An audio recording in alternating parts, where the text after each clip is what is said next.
2026-এর নতুন গেজেট প্রকাশিত হয়েছে, যেখানে রোস্টার বিষয়টা একদম ইন ডিটেলসে বলা হয়েছে। কি সেই বিষয়, আমি আজকে সে নিয়ে আলোচনায় আসছি। এবং আগামী 13 ফেব্রুয়ারি অর্থাৎ 13ই ফেব্রুয়ারি একটি বিশেষ গুরুত্বপূর্ণ মামলার আপডেট আসবে এক্সপায়ারি অফ প্যানেল নিয়ে। আমি আজকে এই মেনলি দুখানা বিষয়ে তোমাদের সাথে ডিসকাস করব। আজকের ভিডিওটা প্রত্যেকে প্রথম থেকে শেষ অবধি দেখো, আর সবাই চ্যানেলটা সাবস্ক্রাইব করে রাখবে এমন গুরুত্বপূর্ণ আপডেট পাওয়ার জন্য। আজকে যে বিষয়টা প্রথম বলবো, যে সম্ভবত গত পরশুদিন 2026-এর নতুন গেজেট প্রকাশিত হয়েছে, যেখানে 100 পয়েন্ট রোস্টারের বিষয়টাকে ভালো করে পরিষ্কার করে উল্লেখ করা হয়েছে। দেখো, কোনো পরীক্ষার গেজেট এবং সেখানে 100 পয়েন্ট রোস্টার মেনটেন করাটা কিন্তু সাংবিধানিক, এটা কিন্তু পরিষ্কার। কিন্তু আমরা দেখলাম কি 2025-এর সেকেন্ড এসএলএসটিতে গেজেটে যে 100 পয়েন্ট রোস্টার বিষয়টা ছিল, সেখানে আদৌ মানা হয়নি। সেখানে ক্যাটাগরি এত ইন ডিটেলসে বা ক্লিয়ারলি বলা হয়নি, যেটা নতুন গেজেটে প্রকাশিত হয়েছে 100 পয়েন্ট রোস্টারে। দেখো এখানে কি কি আছে, আরেকটার সঙ্গে এখানে কি কি পার্থক্য আছে। দেখো এখানে পরিষ্কার বিভিন্ন caste wise, reserve category wise list প্রকাশিত হয়েছে। সেখানে SC, ST, OBC A, OBC B,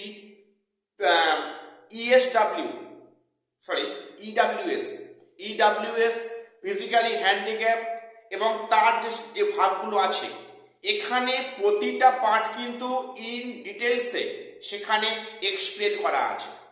এমনটাই হওয়া উচিত। কিন্তু কি পার্থক্য, কি সমস্যা আছে এখানে? দেখো সমস্যা 2025-এ যেটাকে মেনে আমরা পরীক্ষা দিয়েছি অনেক ক্যান্ডিডেট, সেখানে তো 100 পয়েন্ট রোস্টার মেনটেন নিয়ে সেখানে কোর্টে চ্যালেঞ্জ মামলা হয়েছে। তো সেখানে ক্লিয়ারলি ওবিসি বিষয়টা উল্লেখ করা নেই, সেখানে রিজার্ভ আনরিজার্ভ বলা আছে। এবং তাই নয়, ইডাব্লিউএস ক্যাটাগরি সেখানে নামটাই উল্লেখ নেই। আমি এ নিয়ে ভিডিও অলরেডি করেছি, সেখানে তোমরা অনেকে অনেক নেগেটিভ কথাবার্তা বলেছো। দেখো ইডাব্লিউএস ক্যাটাগরির প্রতি আমার কোনো স্পেশালি কোনো রাগ নেই, কোনো হিংসা নেই, কিছু নেই। বিষয়টা দেখে নাও, যেখানে ইউপিএসসি মতো পরীক্ষায় ইডাব্লিউএস কথাটি উল্লেখ করা হচ্ছে, সেখানে স্পেসিফিকভাবে বলা হচ্ছে, এখানে ইডাব্লিউএস নাকি আদার্স যে ইডাব্লিউএস, এটা কে বলেছে? এ নিয়ে তো অলরেডি কোর্টে তো কেস শুরু হয়েছে এবং দেখা যাক সেখানে কি আপডেট উঠে আসে। তাহলে এই যে একটা ধোঁয়াশার বিষয় যেটা ছিল, এটা কিন্তু কখনো কাম্য নয়। সরি, একটা পরীক্ষা হবে, একটা টিচার্স এক্সাম পরীক্ষা হবে, সেখানে সবকিছু ক্লিয়ারলি হওয়া ভালো, সেখানে ট্রান্সপারেন্সি থাকাটা আবশ্যক। সেখানে কিছু ক্যাটাগরির নাম উল্লেখ করে আদার্সের মধ্যে ঢুকিয়ে দেব, যাতে একটা গোটলা পাখি বিষয়টা কোর্ট অব্দি পৌঁছায়, এবং সেখানে অলরেডি পৌঁছে গিয়েছে। তাহলে সামগ্রিক বিষয়টা যে জটিলতা তৈরি হলো, এটা করলো কারা? এটা কি ইচ্ছা করে নাকি এটা অনিচ্ছাকৃত কারণে? এখন তো সেই নিয়ে নানা প্রশ্ন উঠছে, ওটা স্বাভাবিক বিষয়।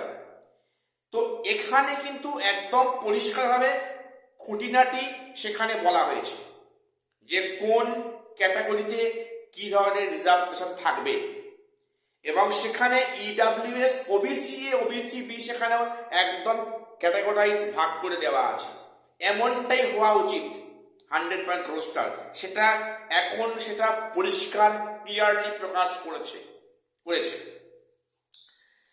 তো এবারে বলে রাখি যে এক্সপিরিয়েন্সের 10 মার্কস নিয়ে অনেকে কমেন্টস করছো। তো বলে রাখি, এক্সপিরিয়েন্সের 10 মার্কস নিয়ে আমাদের তো আর কয়েকটি দিন ধৈর্য ধরতে হবে।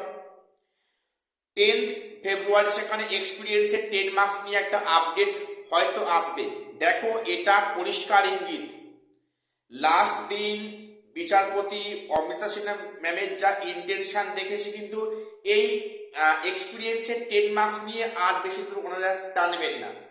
এই ফেব্রুয়ারি মাসের মধ্যে একটা ইতি পড়ে যাবে, অর্থাৎ হয় স্পার না উস্পার একটা অবস্থা কিন্তু হবে।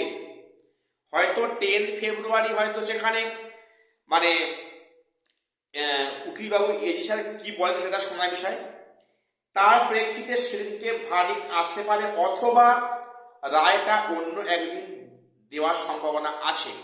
যাই হোক, ভার্ডিক্ট আসবে এ মাসের মধ্যে, তেমনটাই কিন্তু মানে খবর। এবং আরেকটা বিষয় বলে রাখি যে 13ই ফেব্রুয়ারি আরেকটি বিশেষ গুরুত্বপূর্ণ মামলার শুনানি আছে, এক্সপায়ারি অফ প্যানেল। যে এক্সপায়ারি অফ প্যানেল যদি উল্টে পাল্টে যায়, তাহলে এই যে লিস্ট প্রকাশিত হয়েছে এর বিশাল আমূল পরিবর্তন আসবে। মানে কথাটা মিলিয়ে নিও, এক্সপায়ারি অফ প্যানেল নিয়ে হয়তো 13ই ফেব্রুয়ারি কোনো ভার্ডিক্ট এলো না, যার শুনানি আছে।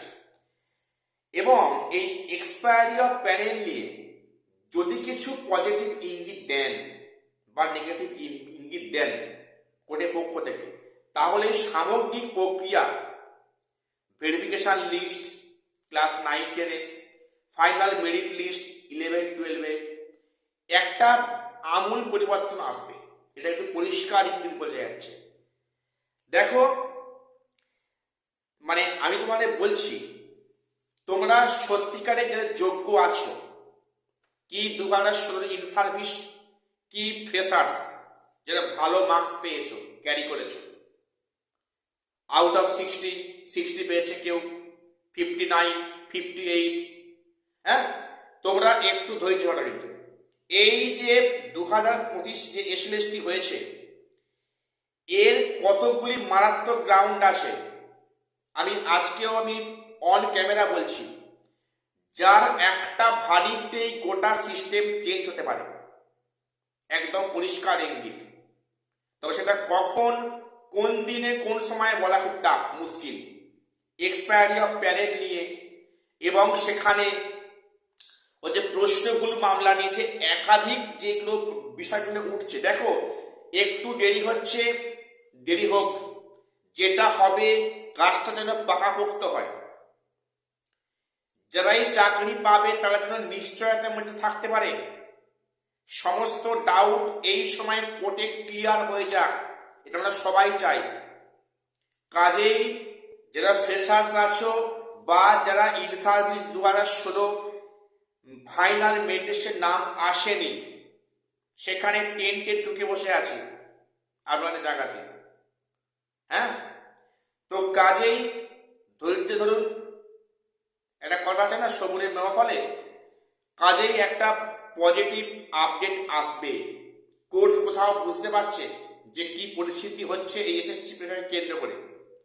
আশা করছি একটা পজিটিভ আপডেট এ মাসের মধ্যেই আসবে, মানে বেসিক্যালি ওই এক্সপিরিয়েন্সের 10 মার্কস নিয়ে। তো দেখে নিও, এবং সেখানে সেদিনকে যে কি মানে ওর পাওয়ার হবে বোঝা খুব মুশকিল। তো আজকে এটুকুই আমরা আপডেট দেওয়ার ছিল। প্রত্যেকে চ্যানেলটা সাবস্ক্রাইব করে রাখো এমন গুরুত্বপূর্ণ আপডেট সবার আগে পাওয়ার জন্য। আজ শেষ করছি, দেখা হচ্ছে পরে কোনো ভিডিওতে।